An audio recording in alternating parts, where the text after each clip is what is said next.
How's how's it going, YouTube? It's me once again, Sam Hirsch. I'm here to hit off this like second part to the first episode of Lyric Sessions, and this one I'm going to be just going through the meaning, the depth, a lot of just what I was thinking when I was writing this song, That Man, and just giving you guys some in on that and what why I write what I write, how I write, and stuff like that. And so let's get into it. All right, so when the song starts off, it's saying, I've been sitting in my free time watching waves. I see the beautiful chaos and resplash that it makes, and it makes me think that there comes a day. And what if I gave up everything? And so when it says that, when it's going through the whole part, it's I'm talking in the perspective of a man who who's there, and you get more context about him later on.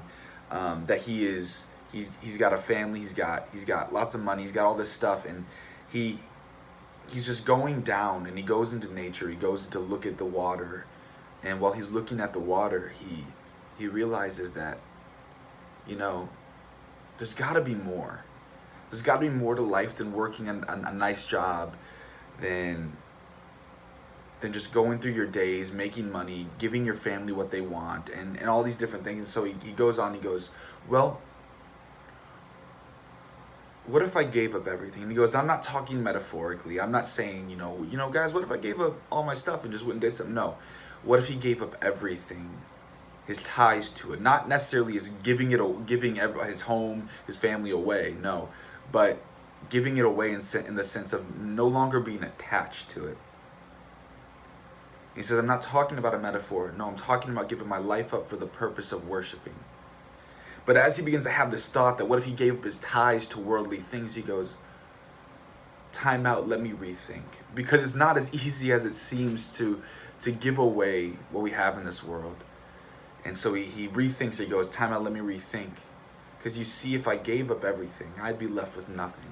And it hits him right there that this world he would then have nothing in, because none of it would matter. So he keeps on going, he goes, showing me that there's a life in which I don't know everything, leaving me in this life with the meaningless meaning. See, if he gave up everything for the purpose of worship, for the purpose of worshiping, for the purpose of this God that he's heard about from just people in the streets that he's never truly known, he's just simply heard things about from people. And he goes, if I gave everything up for him, then I wouldn't be the one in control. I wouldn't be the one that knows everything. But I want to be in control. And then he goes on to say,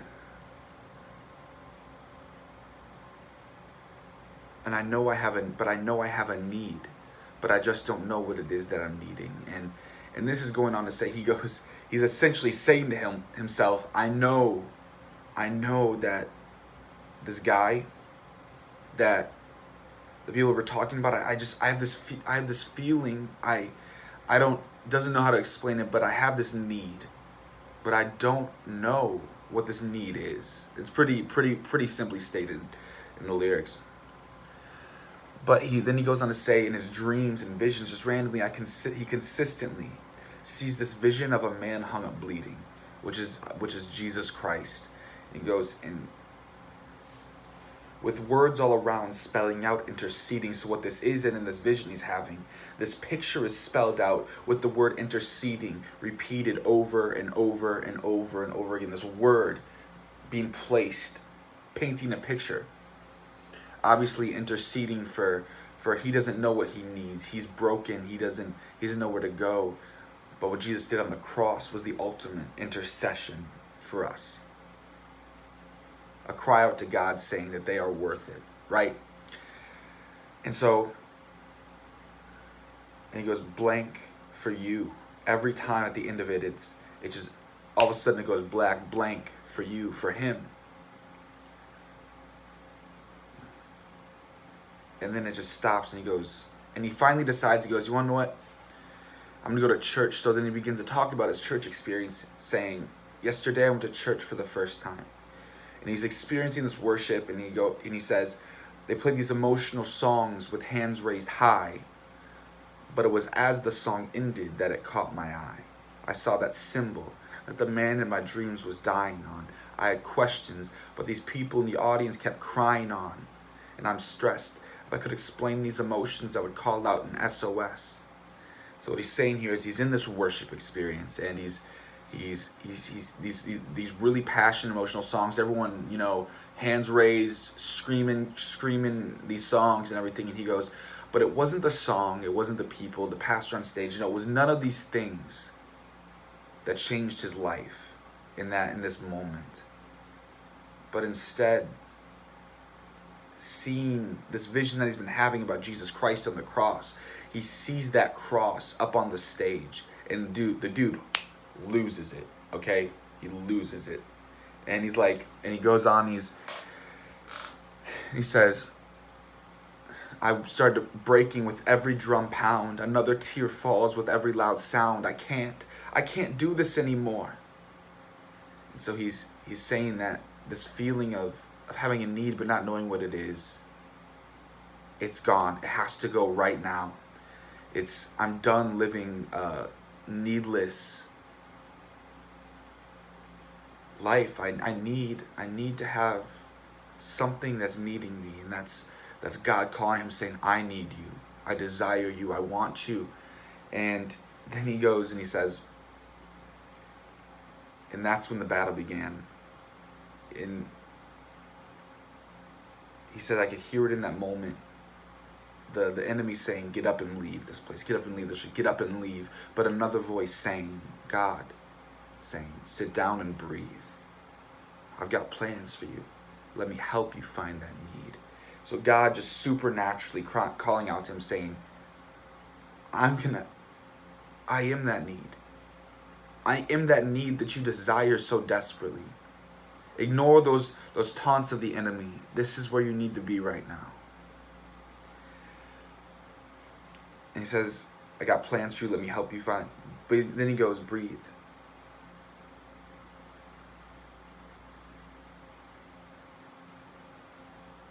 But then the guy cries out and he says, breathe. How can I just breathe when I now understand I'm destined for beneath? And this man understanding that with all that he's done, hell is where he deserves to go. Is where he knows that his destination is set in this moment. And then he goes, I could hear it, then he goes, but then a loud outburst, I can barely explain what it was that I heard. But in that moment, I was shaken up word for word. And in this moment, it was essentially nothing we need to know what happens, because we cannot comprehend what happened, as God simply broke down every area of his life in this what seemed to be an instant. And as this man left this place, it goes on to say, I woke up at the shore side. And so he didn't literally, obviously he passed out in that moment, woke up, but when he left that place, he had so much on his mind. He simply, naturally, his body went back to this place where he was sitting watching the waters, watching nature, saying, realizing that there has to be more to life. That's just where he was drawn back to after experiencing God. And he's sitting there, he goes, he said, I woke up at the shore side seeing the waves, and now understanding that at the beginning when he said, seeing the beautiful chaos in the waves and desiring a need, that he is the beautiful chaos, or rather we as humanity are this beautiful chaos, crashing over everything, uncontrollably going where we want, doing what we want. But that man that he didn't know at the time, Jesus is the rock holding us in our place. The land around this rock that just holds the water. Though we splash all around in this rock, God holds us there. Will never let us break. Fully. God will let us bend. God lets hardship come. That way we have to need him. That way we can't overcome without him. But he will never let us completely leave him until the day that we die, and we have decided with our entire life that we would rather be apart from him than with him. And in that moment, as he understands that God has been holding him this whole time, not letting him go too far away from him. That man was Jesus. This man that I've heard so much about. I hear on the streets, hear just people talking about this. This is the man that's held me so tightly, so comfortingly, in such a cradle, that he never let me fully break. That's the man that's been guiding me and pushing me. And anyway, so with all that said, that's the meaning of the lyrics. I wrote this song because I was like, I want to kind of tell the story of someone who doesn't know God, not someone who believes in something else, but someone who completely just doesn't know who God is, what he is, anything like that. And almost how God works. Because God is unpredictable, and God works in mysterious ways. Ministers are amazing, and God called and go to people. However, it is the work of God that brings them, not the work of the ministers. And so I wanted this to be more about just the work of God, because that's all it really is, just through people. And so that was my mindset while I was writing the song.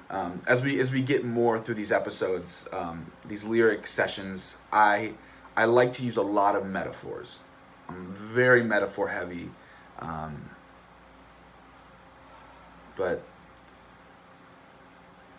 and I get very, very heavy, wordy. I get very wordy and lyrical, and you'll get to hear that later on. This was just, I wanted to get this song out there, do this lyric, because I just dropped my song, and the song's been getting some really, really cool success. I might do a video telling you guys about that, everything that's gone on through the summer. Some crazy, crazy things happened, and might let you guys know about that. But for now, once again, swear it's the last time I'll say this. My song is on every program: Spotify, Pandora, iTunes. It's everywhere. It's on every single program. You can get it on any platform. Hit it up.